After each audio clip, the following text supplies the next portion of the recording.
Hello everyone, welcome. This is the first session of Introduction to Cybersecurity field. My name is Sima, your moderator, and we are very lucky to have here Ricoh Danielson, information security professional who made his time available to help us demystify the field of cybersecurity careers and landscape and learn more about some of the foundational concepts.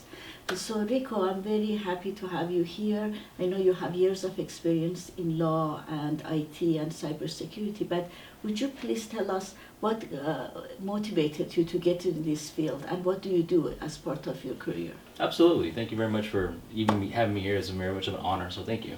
So, to give you a little bit more contextual background, what I did is in the middle of law school, I started up a digital forensics firm, call it Fortitude Technology, or Fortitude Tech LLC in Phoenix, Arizona. And what I was doing primarily was gathering deleted text messages and information from cell phones and computers. When I first saw this was on a deployment in Iraq, and we're on patrol, and we saw the intel guys swoop up some information or some hardware, and they sent it off, and I said, man, that's going to be really good in a business mind. And this was a long time ago. Now you fast forward, I said, now I think it's time to implement this. So I started this concept and idea by trying to feed myself through law school, and it just kind of perpetuated into this big machine. And now we do high-profile criminal cases, anywhere from corporate espionage all the way down to capital murder, death penalty cases, recovering deleted text messages, helping them correlate the digital evidence to where the time frame so it can be admitted as evidence. And now we're starting to see even a bigger need because of the low quantifiable and qualifiable individuals that are just not there here in the United States for information security. We're starting to see a lot of companies come to us and say, hey, can you help us navigate through these murky waters of PCI compliance, HIPAA compliance, high trust, and other governing bodies for information security so they can continue to do business in the big leagues, if you will.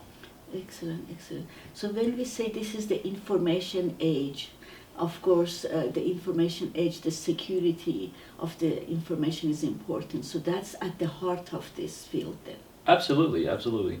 So what we're starting to see is anything you do nowadays, I don't care whether you're pumping gas or whether you're doing medical chart retrieval or digital forensics, you're going to use technology. And now the old school mentality of saying we have 1% of annual budgets allocated for technology is long gone. Now you're gonna have to revisit that on a quarterly basis and say, okay, what can we do to justify the increase of this, or we have to increase this.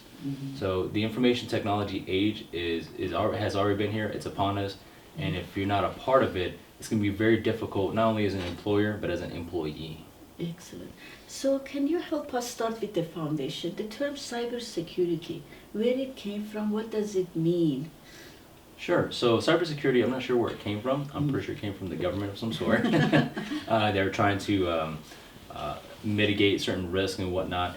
And cybersecurity means multiple things on multiple levels. For an individual, it might mean cybersecurity is knowing what the new trends are, what the new aspects of ransomware are, or what's going to be infiltrated in your network and whatnot. From a corporate level, it might encompass training, security training, incident response, backup recovery. So your overall posture is going to be your overall demeanor towards cybersecurity. So that's how I digest and interpret it.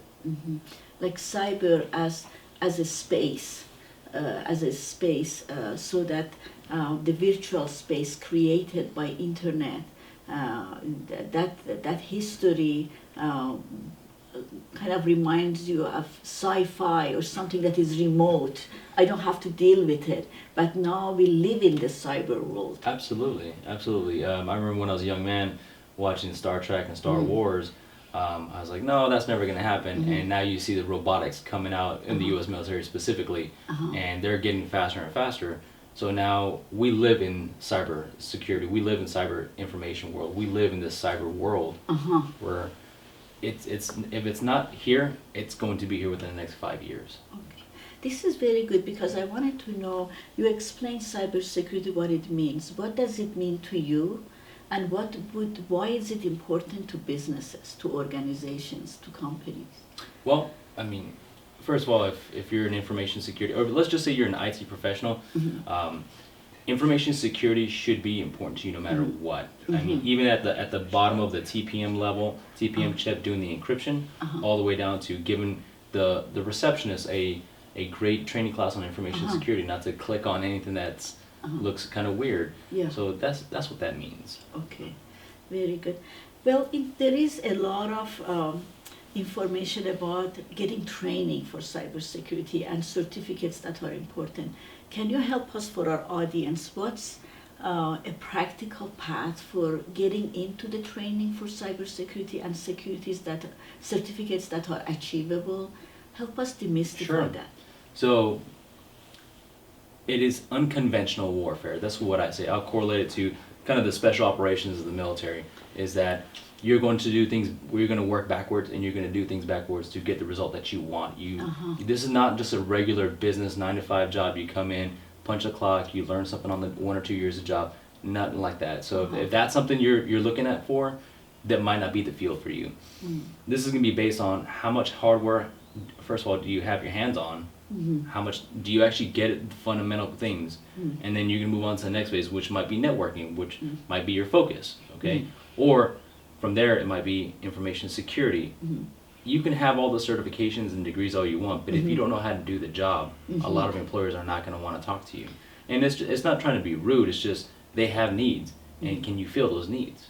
And so you can have 21 initials behind your name. That's fine, that's great. Yeah. But can you do X, Y, and Z? And show me. So you're starting to see a lot of these businesses now saying, hey, I'll give you 1 month working interview, because in that 1 month of IT space, you're going to see multiple facets of issues, anywhere from encryption to SHA values to MD5 values, stuff like that, all the way down to right now PCI compliance policy. So can you operate on multiple levels? And at that point, I'm starting to see this huge swing in the industry saying, we'll try you out for a month, and if you last a month, great, we'll try you for 3 months. And if you last 3 months, we'll see how it goes for a year. Yeah. So therefore, that could be a great field from a consulting perspective, because many organizations may not be able to even find or afford a full-time information security professional. Absolutely, you're right. We see that as well. A lot of companies are starting to approach, Fortitude Tech, my business, or us as information security, say, hey, you know what? We cannot afford the average range for an information security professional. You take your average CISSP in Phoenix here, it's anywhere from 93,000 to 140,000, depends on years experience. You talk about a medical provider, a mom and pop shop of 1 or 2 doctors, they can't scale up that quickly. So they'll say, hey, for a monthly retainer, can you help us out here and navigate through this? What is it we need to be okay right now to meet our current customer demand? And then at that point, it's called future projections, saying, okay, let's say you have 500 customers right now. What are we going to need to do for another 1,000 customers in a year? So that's where they bring a consultant in, and you kind of look at your architecture, how your posture is, your policies and procedures, and what you have on staff and what your environments look like. All that right there encompasses is going to determine your cybersecurity posture and warfare. Very good.